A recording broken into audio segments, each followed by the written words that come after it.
Локалитетот е дефиниран уште откриен, значи истражуван во 2005 година и од 2005 година би рекол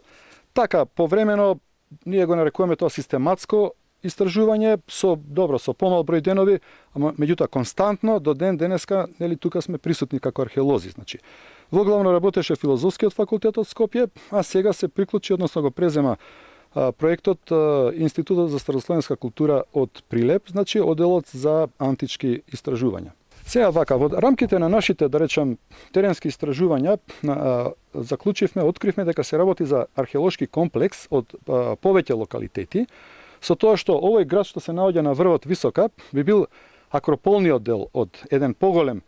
комплекс, градски цивилизацијски комплекс, кој што е најверојатно античкиот град Пелагонија, центарот на кралството на античките пелагонци во периодот некаде од класичниот период, во 5-тиот, 4-тиот и да речеме дел од 3-тиот век пред новата ера. Визави овој локалитет кој што е акрополен на западната страна на локалитетот Старо Бонче се наоѓал пак долниот град кој што бил, значи, цивилен град, кај што биле, значи, главно граѓаните, жителите на градот, кој што зафаќа негде површина од околу би рекол 12 хектари површината, што е во споредба со останатите раноантички градови во цела Република Македонија прилично импресивно. Значи тука се движат, ние имаме само да речам десетина толку градови ранантички со по 10 и над 10 хектари, нели, од раната антика. На почетокот 2005 кога се искачивме првпат тука со Дејана, значи мојот колега, значи тука видовме една доцна античка тврдина која што на прв поглед не го привлече нашето, да речеме, нашето посебно внимание, меѓутоа кога излегува овие огромни камени блокови, тогаш почнавме да размислуваме за што се работи. Во цела Република Македонија ваква архитектура имате на многу малку места, некаде да речам не повеќе од десетина. Значи се гледа дека ова архитектура ја градел некој посебен човек, посебни луѓе, кои имале некоја, значи посебна, значи финансиска моќ. Значи почнавме да размислуваме, да бараме по изворите и дојавме до ситуација дека до сознанието дека изворите нудат податоци. Главен податок е, значи,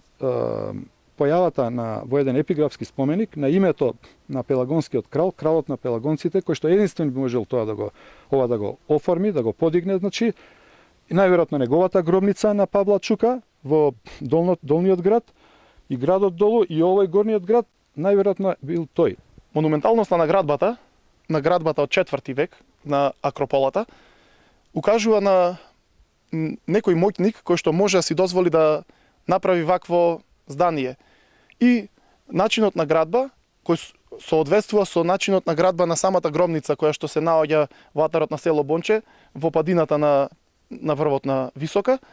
укажува на тоа дека единствено во тој период моќен човек кој што може да си го дозволи ова градителство на оваа недостапна точка е единствено кралот на пелагонците, потврдениот во изворите Менелај. Во моментов немаме наоди кои што би укажале на 100% поврзување на кралот Менелај или некој друг пелагонски владетел, но, како што кажавме, монументалноста на градбата укажува на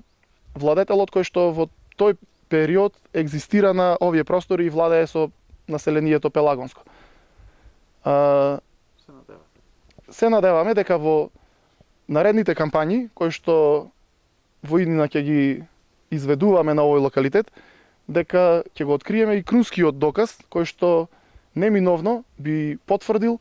на кого точно му припаѓала, односно за кого точно е изградена оваа палата, резиденција, акропола, во која што веројатно се сместени кралот и најбитните функции околу самиот крал. Но не е далеко од вистината да се тврди дека може би сме блиску на откривањето на една од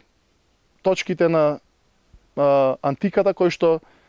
долго време се трага, односно градот Пелагонија како 4-та Мерида, единствена неоткриена сега од археологијата.